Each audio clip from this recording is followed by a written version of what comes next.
All right, so here we go. We're going to begin with one of the newest buildings in town. Over here to the left, this series of 3 interconnected blue towers, the St. Regis Chicago. Now, this building, just under 1,200 feet tall, 101 stories, the 3rd tallest building in the city.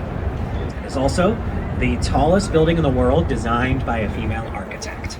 Yeah, absolutely. Wow. Her name, Jeannie Gang, Chicago designer. She does impressive things. As you can see, the way the building appears to kind of bend and curve into the sky. Now, that's kind of an optical illusion because the shape that's being used is known as a stacked frustum. If you do not know what a frustum is, don't worry, neither did I. A frustum, basically imagine a pyramid, but with the top cut off. So you place one of those and then stack one upside down on top of it, and then just keep alternating that form over and over again. And then notice how the windows, they stagger up the angles of that. So they kind of stagger in one direction, and then they have to alternate going the other way, creating the curving effect, yet being very stable. However, this is a building that was gonna have issues with the wind. They were concerned it was gonna rock back and forth too much. So there is a feature in it known as a blow-through floor. If you're looking up the tallest of the 3 towers, you will clearly see a hole in this building.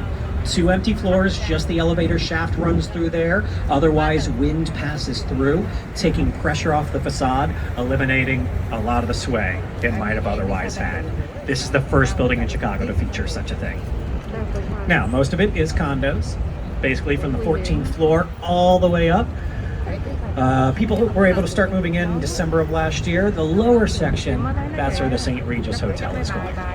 So that's where the building's names come from, or name comes from. Though if you took a tour with us in past years during construction, it had a few different names. It was originally going to be the Wanda Vista, and then just the Vista, and then it became the St. Regis pretty close to before it opened. It all has to do with money. Speaking of money, if you'd like a condo in there, they start at $1 million. And then they go upwards. So far, the most expensive sale, 18.5. That probably won't be the most expensive, we predict. Now, that architect, Jeannie Gang, one of the most prominent architects in the city, especially with buildings like that. Though she has been a prominent architect in this city for over a decade, especially because of her very first skyscraper design, which is going to come into view over here to the left, set back here with these curving white balconies. In just a moment, you'll get a real good look at the Aqua Tower from 2009. So just notice the way that building's balconies kind of bend in and out from each other. They wrap around the edges. Now, for a lot of people, that's nice to look at from down here. But it also gives you these really nice views from the building itself. So whether you have a condo in there, you stay in the hotel in the lower levels, you get unique angles on the city just by the uniqueness of each curve of the balcony. In fact, if you got a corner unit there, Kinston Tower from 2009. Now, as we come out from under the bridge, you'll get the full breadth of this building, over 1,300 feet, which includes the spire up top, 98 stories. Some unique design features. The setbacks, where the building kind of gets thinner as it rises. Well, the first setback lines up the main structure of the white building to its right, whereas the third setback lines up the black building to its left. Also, you got kind of that silver blue reflective color scheme. That's a transition between the white and black on either side. So the architect of the Trump Tower, that's Adrian Smith, he very much describes this as contextual design. In fact, that's a style of architecture, contextualism, where you fit your building into the world around, sometimes in obvious, sometimes in more subtle ways. Modeled after the Giralda Tower in Seville, Spain. So this is done in what's known as a Spanish revivalist style. So revivalist architecture, basically what it does, you'll look. Basically that was for safety and convenience. You wouldn't have to transfer your valuables down at street level. The original name for the building, the Jewelers Building. They wanted jewelers. It's probably pretty expensive and complicated to maintain back then. All right, we're gonna go ahead, jump from the 1920s. Let's go to the 1960s. 64, designed by Bertram Goldberg. Now Goldberg, he was designing at a time in the city when boxy architecture was really have all these different amenities and features so you could live, work, and play. And by the way, if you have an image of a car flying out of the parking garage of Marina City, into the river, that plaza facing the river. Now, most of this plaza is elevated. That's because train lines pass underneath. In fact, in those white walls, there's the circles, there's fans inside. Buildings were often built with their backs to the water. Nowadays, we like the river a lot more. Building got some new owners that came with this idea. Let's add a mural, give people something to look at, and they put themselves on them. Some photos. And we are a little past the halfway point of the tour, so this is another great opportunity. If you would like to visit Zach at the bar, he'll take good care of you back there. And I'll continue on in just a moment.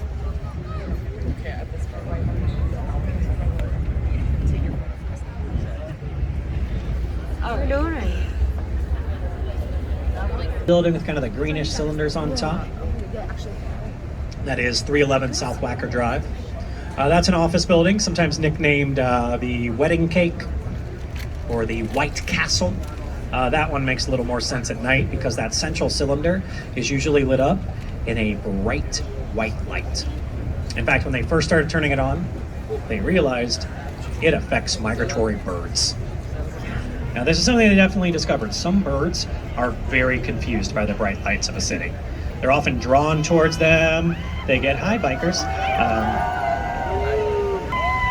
Are you guys getting married too? Who knows? Maybe a proposal. Anyway, so the bright light up there affects migratory birds. Some birds are drawn towards lights like that. They get disoriented, they fly in circles, and some run directly into the buildings themselves. So nowadays, that building participates in the Lights Out program. During times of migration, they will dim or turn off that big light. And that is, of course, that black tower looming over us, formerly known as the Sears Tower, now known as the Willis Tower. And when this premiered in 1974, it was the tallest building in the world, at a height of 1,451 feet, 110 stories. This would be the tallest in the world for about 2.5 decades. Nowadays it ranks number 23 worldwide. Now, it was designed by the architect Bruce Graham and the engineer Fosler Kahn, working for Skidmore, Owings & Merrill. Now, I gotta say, structural engineers, they don't always get the love that the architects do, but they are so important. Working with an architect, making their design stand up. Fosler Kahn, an engineering genius, working with Bruce Graham. When they created the Sears or Willis, they designed the first building to use what's known as the bundled tube system. Now, the way this works, at the base of the tower, there are 9 square tubes. They're all connected or bundled together. But as it rises up, you see those tubes stop at different heights until you get to the very top, and you only have 2 remaining. Now, what that does? Well, up top, that's where it can get extra windy. But the building is skinnier, so there's less surface area for those winds to blow against, so it doesn't sway back and forth as much. In fact, that building is capable of safely swaying up to 18 inches in either direction. Now, they say it's only ever given about half of that, but even on a not very windy day, it has an average sway of about 3 inches, which is all by design. They want it to bend in the wind so it doesn't, break in the wind.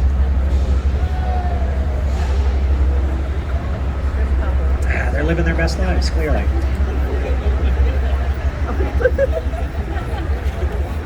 Way too much. So there's a feature in it known as a slosh damper system. Basically what that is, inside the top of the tower, there are giant water tanks holding up to 160,000 gallons. When the building begins to sway in the breeze, the water in them sloshes the opposite way, counteracts the force, and balances it out. Yeah, it is an amazing system. That is the first building in Chicago to make use of it. It's 4 years old, it's working out great. Other buildings have used it, including the very first building we talked about on the tour today. That was the St. Regis. I mentioned its blow-through floor. It also has slosh damper tanks. Called some of the most complicated sites in town. And you end up with buildings like that. All right, they actually cut off part of the building. Yeah, there you go, Chicago progress. Early 20th century, nothing got in its way. Not even a warehouse. Big Shriner fans over there. They know what's up.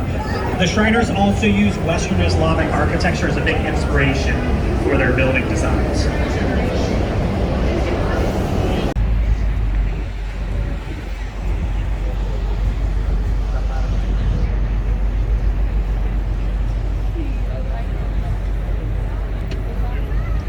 We are going to be asking everybody if you could start making your way to a seat. As we come into the docks here, the boat can bounce around a little bit. So we do ask everybody to take a seat, and then very important, please remain seated until our crew gives you the all clear. Lena and Nick, they know when the boat has fully settled. And then once we are in place, I'll be the first one off the boat. I'll be waiting at the top of the ramp. If you have other questions, comments, if you're looking for recommendations or anything else for me, that is where I'll be. As you're exiting, there are trash cans at the back of the boat and also at the front. We appreciate you throwing out any trash. Helps us get ready for the next ride. If you need to use the restroom, there is the Welcome Pavilion at Navy Pier. Just a short little walk over there. But to really wrap things up for the ride here, folks, well, first of all, I want to thank you so much for joining us today. You know, on this tour, I hope you learned a little Chicago history. Maybe you learned a lot of Chicago architecture, but at the bare minimum, I just hope you had some amazing views of one of the most beautiful cities in the world. So it's just going to be another moment until we are safely in place. So once again, just sit tight. But thank you so much for coming out. And once again, my name, Jake from Shoreline. Thanks a lot, everybody. Really appreciate you.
Ở đất không hay dùng vậy đó.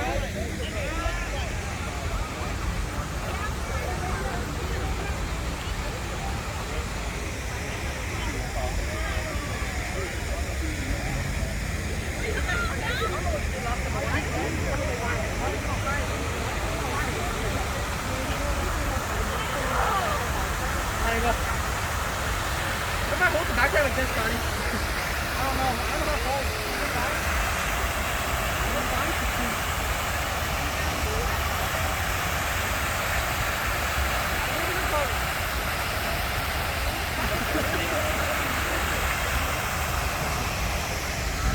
I don't know how to pose.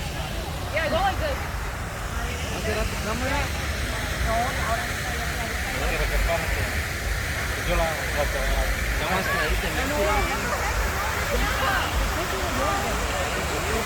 much of the time. What are you cooking?